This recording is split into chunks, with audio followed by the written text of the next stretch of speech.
Kita semua ingat banget waktu Suzuki XL7 yang ini itu lahir kembali. Banyak yang kaget.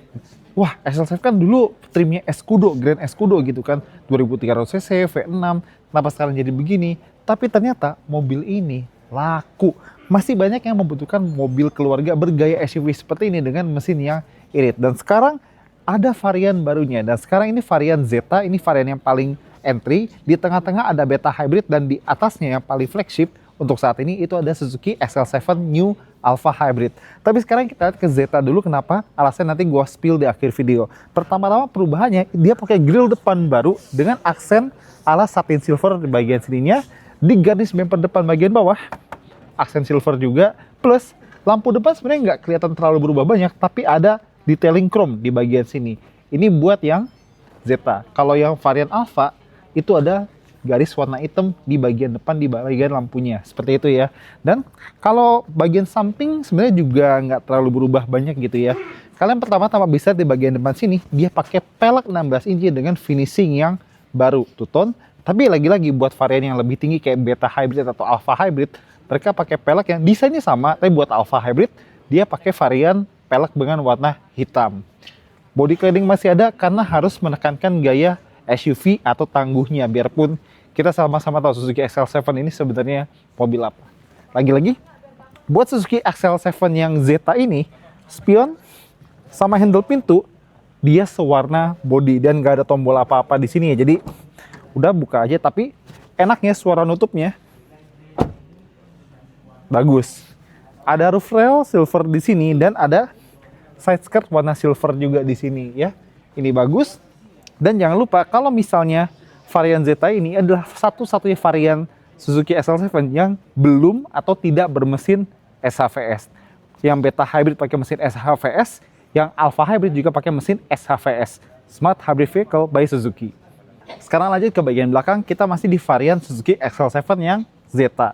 Dia kayaknya nggak ada roof spoiler ya, karena memang nggak ada. Tapi kalau varian yang lebih tinggi lagi, kalian bakal dapat spoiler yang kurang lebih di sini sama kayak sebelumnya, yang gede gitu ya sampai ke samping, dan ada emblem Suzuki Sport di bagian sebelah kanan spoilernya. Tapi lampu belakangnya ini baru. Semua varian Zeta, Beta Hybrid, Alpha Hybrid itu dapat lampu yang ada aksen hitamnya. Tapi ada perbedaan lagi. Kalau di Zeta, garis pintu bagasinya ini chrome kayak begini.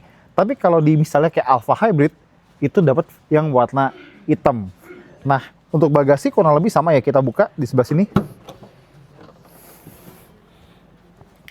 Jangan lupa kalau Suzuki XL7 adalah mobil 7-seater dan ini kondisi bangku terlipat lega. Dan kalian bisa lihat di sebelah sini kalau kamera bisa mendekat, kalau misalnya ada darurat apa-apa, toolkit kalian ada di sebelah sini. Dongkrak, apa buat buka pelek segala macam, semuanya di sebelah situ. Dan kalau butuh kantong lebih, ada di sini lengkap buat segitiga pengamannya. Kalau ada apa-apa, kita tutup. Dan kita ngerti banget, kalian tuh sekarang pasti udah bosen sama mobil sekarang, pelit soal ban serep. Gimana dengan mobil ini? Kita tutup dulu. Kalian bisa lihat, mobil ini masih memberikan kita ban serep. Jadi kalau misalnya kalian adalah orang yang cautious, waspada, dan tetap berjaga-jaga kalau misalnya ada apa-apa jalan, kalian prefer mobil yang ada ban serepnya, meskipun itu space saver, Suzuki XL7 pantas buat dipertimbangkan. Nah, buat adik-adik yang kebiasaan pakai mobil yang pedalnya cuma 2, ini namanya persneling manual. Kita harus injek pedal yang paling kiri dulu, baru masukin gigi. Kalau pengen ganti lagi, injek lagi pedalnya, baru masukin gigi lagi. Transmisi manual ya, udah lama. Dan ini juga namanya rem parkir manual. Dan emang gitu cara aktifinnya, nggak harus tekan tombol dulu, udah tarik aja. Ini kuat. Oke, intermezzo selesai, kita balik ke interiornya. Untuk trimnya, dia pakai ala-ala Blackwood gini ya di bagian dashboardnya, di bagian trimnya. Dan buat varian Zeta, Beta Hybrid, Alpha Hybrid, mereka memiliki jok yang relatif sama. Jadi bagian tengah fabric, tapi kiri kanannya ada lapisan kulit sintetis, jadi didudukinya tuh enak. Posisi nyetir tinggi, dan karena Suzuki XL7 beberapa masih plastik ya, jadi plastik, tapi tidak ada komplain soal kualitas pembuatannya karena sangat-sangat solid buat mobil di kelasnya. Oke, setir. Dia tilt, tapi tidak teleskopik, agak disayangkan. Dan buat beberapa varian kayak Beta Hybrid, Alpha Hybrid, dia pakai trim di bagian tengah sampai di bagian setir, itu pakai aksen yang namanya Metallic Hagane Dark Silver. Ya, itu Suzuki yang ngasih nama. Kita lanjut, ini spion tengah nggak ada dimming apa-apa, cuma begini aja. Terus kalau misalnya di varian lain udah pakai key fob buat yang start stop engine pakai tombol, ini enggak, dia masih pakai anak kunci biasa yang tusuk, putar baru nyalain mobilnya, seperti itu.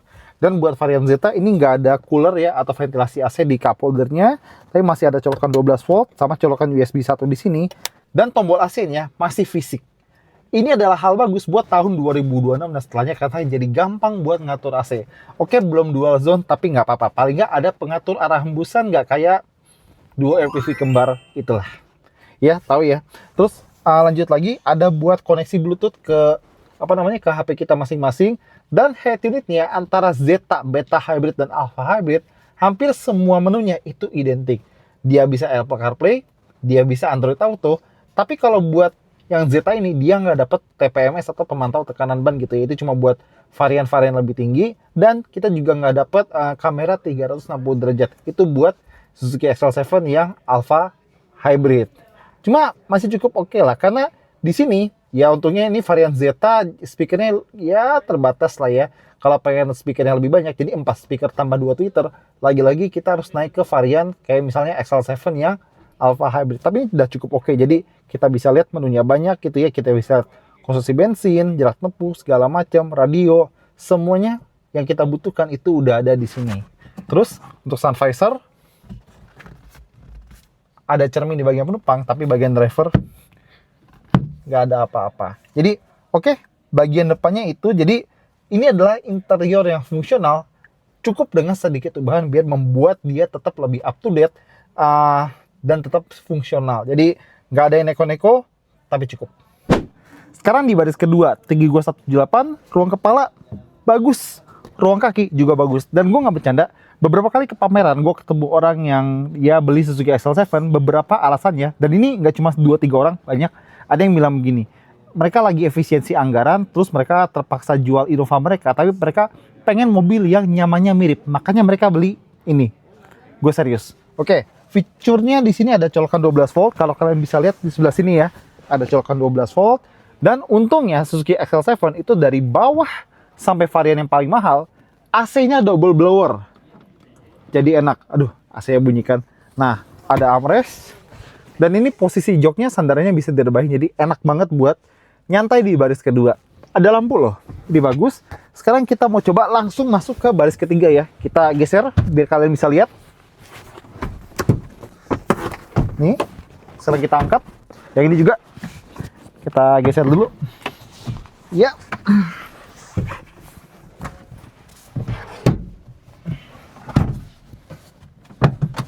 Sekarang kita tutup joknya. Yuk. Karena jok tengah dia ini bisa maju dan mundur, kita bisa atur ruang kakinya yang enak. Enak buat tengah, enak buat belakang. Ruang kepala sisa dikit, terus ini juga bisa direbahin ya kalau mau. Ya, bisa sih kalau buat perjalanan pendek, tapi kalau panjang mungkin lebih cocok buat anak kecil ya. Kalau di belakang sebenarnya nggak banyak yang bisa kita ceritain. Ada cup holder di sebelah kanan, di sebelah kiri sabuk pengaman, sama dulu dapat headrest. Tapi udah itu aja. Oh ya, sama ada pegangan tangan. Kalau yang ini Suzuki XL7 New Beta Hybrid, pasti dia udah pakai mesin 1500 cc SHVS ya. Jadi ada ISG sama ada baterai lithium. Dan bedanya lagi, dia ada smart entry, tombol buat smart entry di bagian pintu supir sama penumpang. Terus dia pakai speedometer yang beda. Head unitnya mungkin sama, tapi ada monitor energy flow karena dia bermesin SHVS. Terus di baris ketiganya itu ada colokan, jadi kalau penumpang yang paling belakang itu pengen ngecas gadget, itu bisa banget. Tapi semua varian sekarang udah pakai antena shark fin. Dan mulai di varian New Beta Hybrid, kita bisa lihat cup holder tengah yang ada ventilasi AC-nya, cocok buat bikin minuman sedikit lebih adem, ada cruise control. Dan di varian Beta Hybrid ini, New Beta Hybrid, dia mulai ada electronic stability program, stability control, ada hill hold assist, hill start assist, jadi safety-nya lebih mumpuni.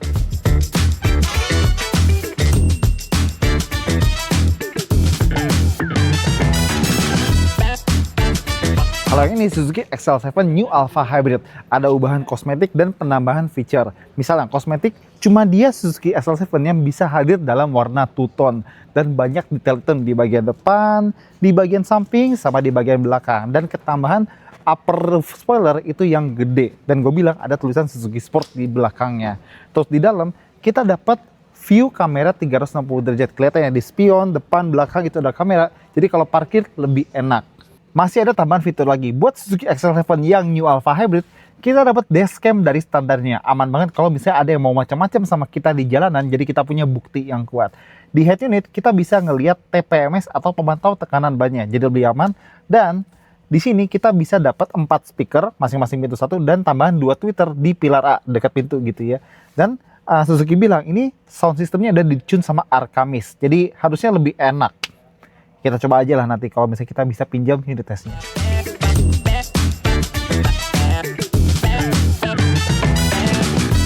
Sekarang kita lihat mesinnya. Nah, Suzuki XL7 yang varian Zeta ini, dia adalah satu-satunya XL7 saat ini yang tidak dilengkapi dengan sistem SHVS, Smart Hybrid Vehicle by Suzuki.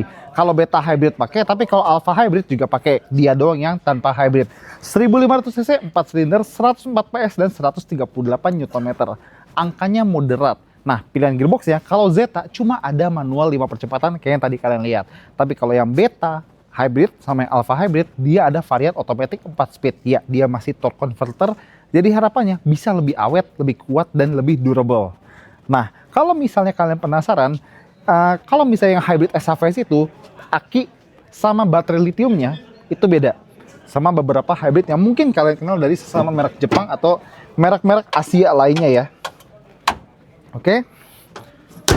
Dan kita udah beberapa kali nyobain Suzuki XL7. Persepsi kita adalah ini mobil tanpa hybrid aja udah hemat. Ya, serius. Dapetin 113, 114, 115 bukan perkara sulit pakai mobil ini. Cuma kalau kalian tanya, mana di antara varian Suzuki XL7 yang ada, Zeta, Beta Hybrid, Alpha Hybrid, yang kita rekomen ke kalian, semuanya oke. Tapi kalau kita boleh saran, yang Zeta aja udah cukup. Ya, mungkin varian Beta Hybrid, Alpha Hybrid, mereka dapat dashcam, mereka dapat kamera 360, electronic stability program, mereka ada hill hold assist atau hill start assist, tapi buat varian otomatis doang. Dan mereka ada speaker lebih banyak. Tapi kalau cuma buat penggunaan pribadi dalam kota, atau mungkin kalian beli buat PT, Suzuki XL7 yang Zeta ini udah cukup. Tapi memang kalau kalian ada dana lebih atau mungkin mempertimbangkan beberapa fitur kenyamanan atau keselamatan, Beta Hybrid sama Alpha Hybrid juga boleh dipertimbangkan. Ya, oke, sekian dari kita. Jadi XL7 Hybrid ini atau XL7-nya facelift ini memang hanya berusaha untuk mempertahankan agar mobil ini tetap lebih up to date di tengah kompetisi yang ketat. Apalagi sekarang lagi ada mobil 7-seater plug-in hybrid dengan range luar biasa, terus kenyamanan atau fiturnya juga nggak kalah. Tapi kalau misalnya udah bicara Suzuki, kita bicara running cost rendah dan durability dan reliability. Oke, itu jadi kita. Thank you udah nonton. Jangan lupa jempolnya, komentar, dan subscribe.